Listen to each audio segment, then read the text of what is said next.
nagbabadya yung gera, nagbabadya yung pagtaas ng bilihin, wala tayong food security. And here you are, ginagamit nyo yung resources ng government para sa manhunt ni Bato. Tapos isa-isa nyo pipitikin yung mga senator. Gusto nyo ma-impeach ang hindi. Mga tarantado kayo. Kaya nga, when the people get so pissed off na kayo, may kasalanan, sinasabi sa inyo, the people will rise up, not with candles, and kung anong prayer, no. The people has gone beyond that. The people will rise up fully armed. Because that's the only thing na nakikita nila ngayon. Sinasabi ko sa inyo, I'm saying it loud para may masmasang kayo. Republic of the Philippines, Philippine government, when the people come out armed, it's going to be a French-type revolution. Sinasabi ko na sa inyo, it's gonna be bloody. At kung manlalabang kayo, go ahead. Go ahead.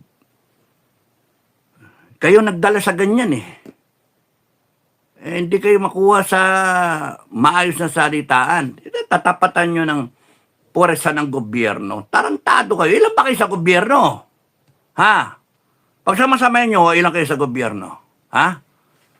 Yung kakampi nyo. Kung abot ba kayo ng ng milyon, 1 milyon? Tatapatan nyo yung puwersa ng taong bayan. 120 million yan.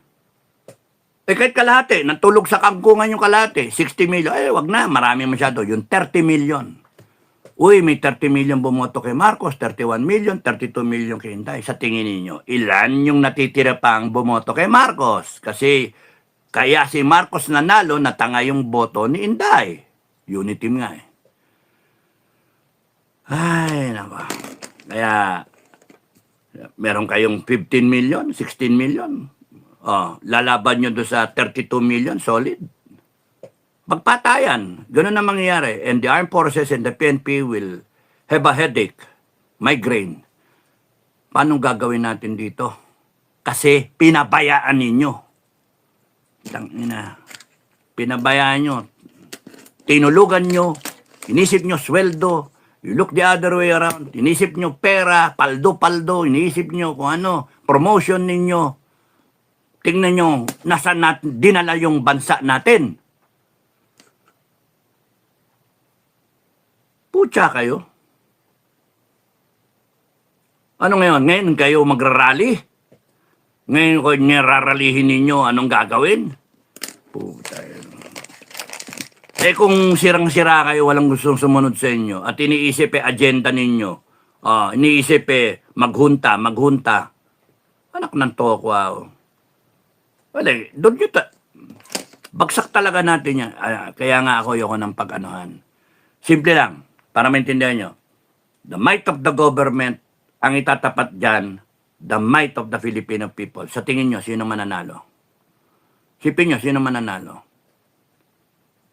At pagka nagkaroon ng madugong labanan to, hindi papasok dyan ang mga ibang bansa papasok dyan. Lalo na Amerikano, papasok dyan. Just to stop it. Noon, nung EDSA 1, para maiwasan ng isang madugo na konfrontasyon, labanan, nakialam ang Amerikano. Bye-bye, Marcos Sr. Sa tingin nyo, hindi makikialam ang Amerikano ngayon.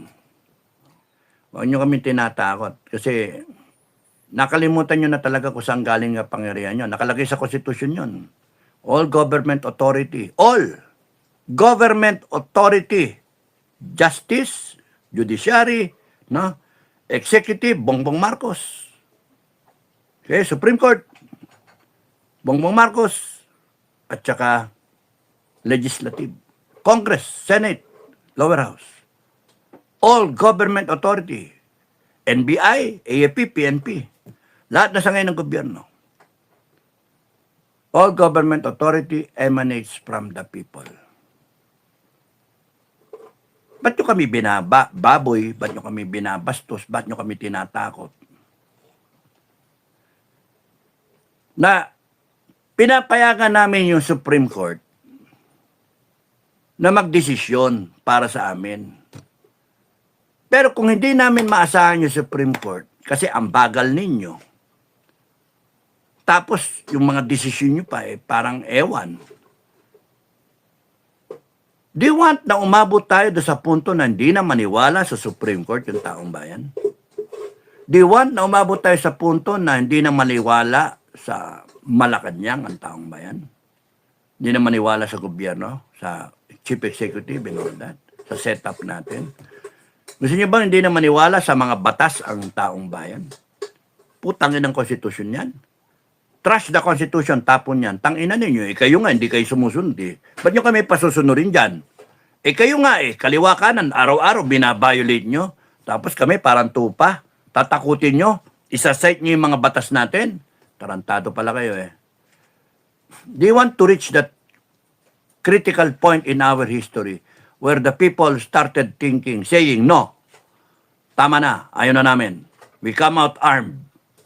Yun yung ini-stress ko kasi dinadala nyo kami doon. Mahirap kontrolin yung taong bayan na talagang gustong pumatay na. Ihaharang nyo yung AAP tsaka PNP. Ay, patay kayo doon. Madadali kayo kasi yung AAP, PNP, mag-iisip yun. Kasi sumumpa yan protect the people. Anong klaseng protect the people? Babarilin mo yung tao. Kaya naman nag-aarmas yung mga tao kasi to protect themselves. Kasi ang perception, wala nang pakinabang AAP tsaka PNP. Doon na sila. Bangag na rin sila. So, yung ano ng tao, right ng tao to defend themselves is inherent. Inherent yon. It is a right. I can defend myself. May pumasok, just like in Senate, may pumasok sa aking bahay. Nakaarmas. Ano, makipag-usap ako? Mabait siya, plus ka. Nag-warning shot. Sa akin niya may papasok sa bahay ko. Putangin na, nandun pa lang sa labas ng gate. Nandun pa lang. Aasintayin ko, papatayin ko na.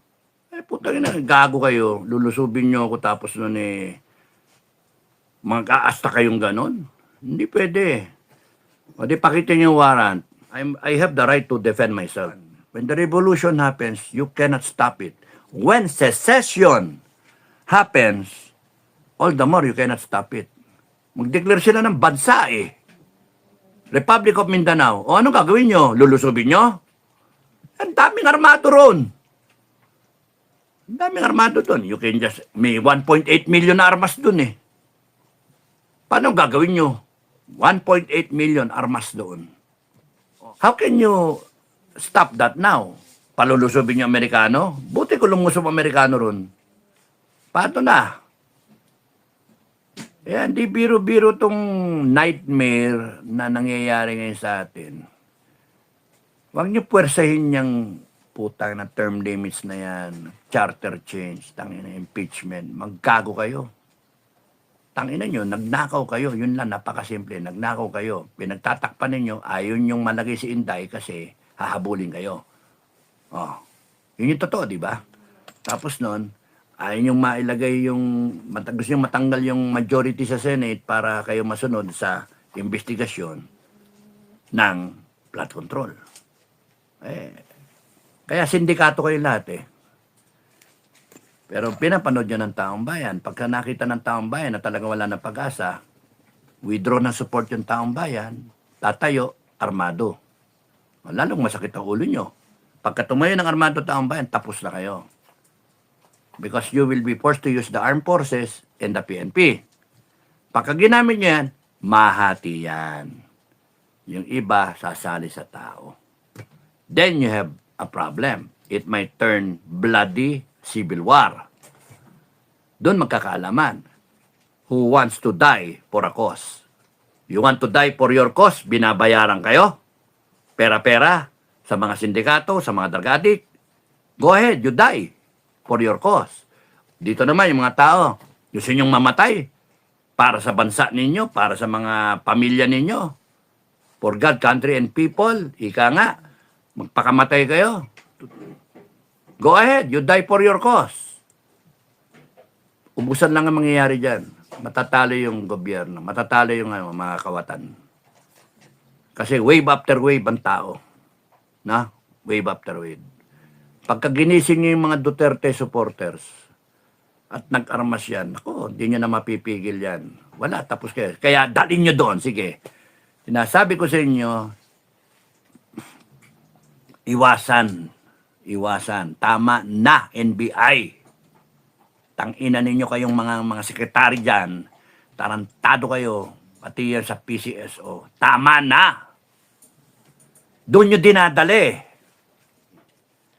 That's why people want to come out armed already. Kasi walang paprotekta sa atin eh. Sila pa nga yung susupil eh. Sila pa yung kalaban, AAP, PNP. That's the perception. That's the reality. That's not inciting to sedition or rebellion. That is the plain reality that is a warning that people want to come out armed, fully armed.